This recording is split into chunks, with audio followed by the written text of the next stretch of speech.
पहले यहाँ पर कुछ मैं आगे डिटेल में बात करूं उससे पहले सबसे पहले एक क्वेश्चन है, वो ये है कि क्या हम आज जल जंगल जमीन को बचाने की स्थिति में हैं, या हमारी आने वाली पीढ़ियों के लिए हम अपना जल जंगल जमीन बचा पाएंगे। ये अगर मान लो कि हम जमीन को नहीं बचा पाए तो आज से आने वाले कम से कम 20 से 30 सालों के बाद में जो स्थिति उत्पन्न होगी वो कैसी होगी, कितने भयावह हो सकती है। उससे थोड़ा सा आगे जाएं तो 40 से 50 सालों के बाद में क्या कंडीशन आएगी उसका अनुमान हम यहाँ पर बैठे बैठे लगा सकते हैं।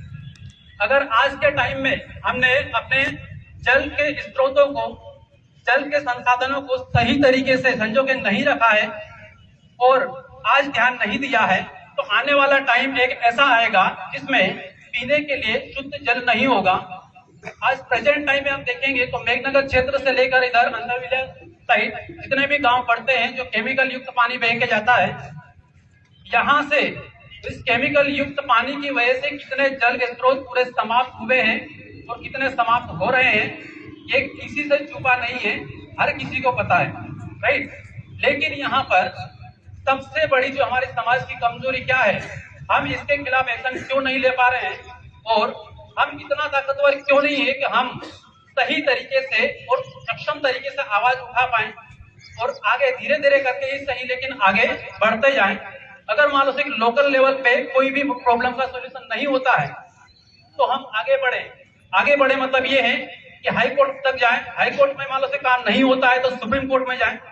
और बहुत सारे ऐसे जजमेंट है जो सुप्रीम कोर्ट के द्वारा दिए गए हैं। माननीय सुप्रीम कोर्ट ने हमारे आदिवासी समाज की सुरक्षा और सांस्कृतिक या फिर हमारे जितने भी संसाधन है उनके बचाव के लिए बहुत सारे ऐसे जजमेंट दिए हैं जो बहुत सारे साथियों को पता भी होगा और बहुत सारे साथियों को पता नहीं भी होगा।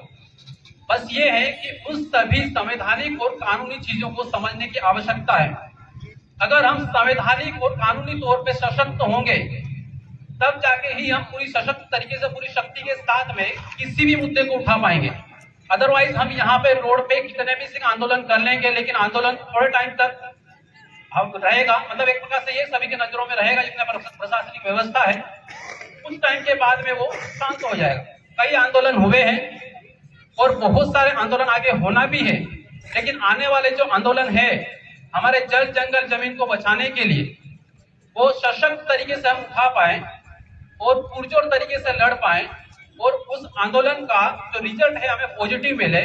इसके लिए सबसे बड़ी जो चीज है संविधान की चीजों को समझ। आज यहाँ पर उपस्थित मेरे समस्त आदिवासी गण, सभी भाई और सभी बहनें, सभी बच्चे और सभी बुजुर्ग, हर किसी से मेरा एक ही आग्रह है कि कम से कम हम हमारे जो कानूनी अधिकार है, हमारे जो फंडामेंटल राइट्स है उसको सही तरीके से समझें। आज हमको सभी को यहाँ पर ये जानने की आवश्यकता है कि हमारे भारतीय संविधान में आर्टिकल 19 है, अनुच्छेद 19 है, वो हमें क्या सिखा रहा है। आर्टिकल 21 है यानी अनुच्छेद 21 है, वो हमें क्या सिखा रहा है। हमारे भारतीय संविधान में हमारे लिए बहुत सारे प्रावधान। अब आर्टिकल 21 क्या कहता है, एक जीवन जीने का अधिकार हर एक व्यक्ति को जन्म जैसे लेता है कोई भी बच्चा तब से प्राप्त हो जाता है। कोई भी बच्चा मान लो कि जन्म लेने से मरण तक उसका जो अधिकार है वो मौलिक अधिकार है, फंडामेंटल राइट्स है, और किसी भी प्रकार से कोई भी व्यक्ति अपना जो जीवन है अपने हिसाब से जी सकता है। लेकिन प्रेजेंट टाइम की कंडीशन ऐसी है कि यहाँ पर मेघनगर क्षेत्र में जितना भी सिक एरिया है पूरी तरीके से पोल्यूटेड है। पोल्यूशन की इतनी ज्यादा सिक मात्रा है कि हमें सही मात्रा में शुद्ध जल तक प्राप्त नहीं हो पाता है। यहाँ तक कि हमारा जो फंडामेंटल राइट है, मौलिक अधिकार है, आर्टिकल 21, उसका पूरी तरीके से यहाँ पर उल्लंघन हो रहा है, लेकिन किसी भी प्रकार से किसी का उस पर कोई ध्यान नहीं है, राइट।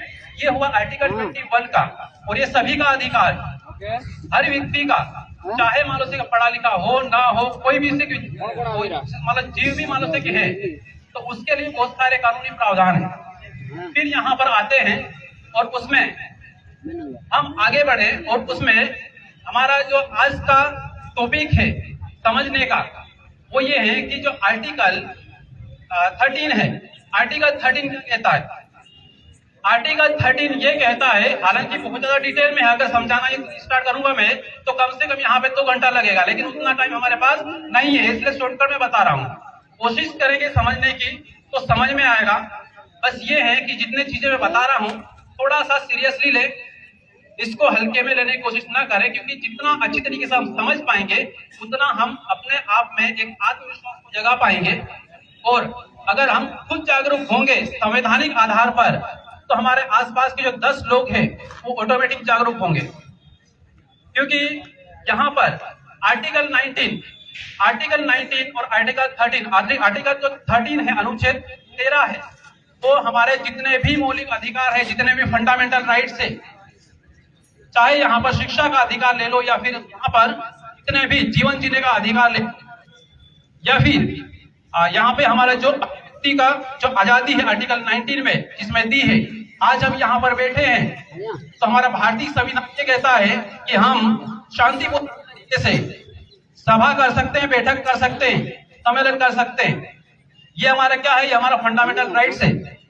फिर यहाँ पर आर्टिकल 13 हमारी सबसे बड़ी सुरक्षा भी करता है, यानी कि अनुच्छेद 13 हमारी सबसे बड़ी सुरक्षा कैसे करता है? अगर सरकार मान लो से किसी भी प्रकार से हम जो आदिवासी है या फिर कोई भी व्यक्ति है, अदर वालों से कास्ट भी है, जनरल भी है, अगर मौलिक अधिकारों के खिलाफ सरकार किसी भी प्रकार का कोई कानून बनाती है तो आर्टिकल 13 सीधे सीधे ये कहता है कि किसी भी प्रकार से ऐसा कानून लागू नहीं होगा जो मौलिक अधिकार यानी फंडामेंटल राइट्स को किसी भी प्रकार से नुकसान पहुंचाने की कोशिश करे या फिर उससे किसी भी प्रकार से मौलिक अधिकारों का उल्लंघन हो। ये हमारा आर्टिकल 13 हमें कहता है, समझाता है।